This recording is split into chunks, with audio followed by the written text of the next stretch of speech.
വരിക്ക ചക്കപ്പഴം ഉപയോഗിച്ച് നമുക്ക് ഈസി ആയിട്ടൊരു ബ്രേക്ക്ഫാസ്റ്റ് തയ്യാറാക്കാം. അതിനുവേണ്ടി ചക്കപ്പഴയുടെ അടർത്തി എടുത്തിട്ടുണ്ട്. ശേഷം ഇതുപോലെ ചെറുതായി അരിഞ്ഞെടുക്കാം.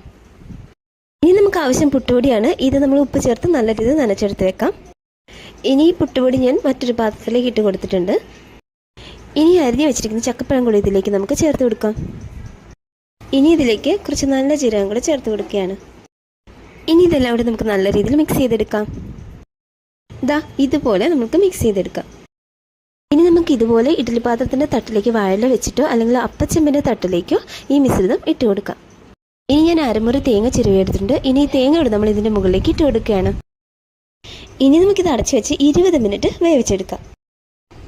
20 മിനിറ്റ് ശേഷം തുറന്നു നോക്കുമ്പോൾ ആവിയൊക്കെ വന്ന് ഇത് നല്ല രീതിയിൽ തന്നെ വെന്ത് കിട്ടിയിട്ടുണ്ട്.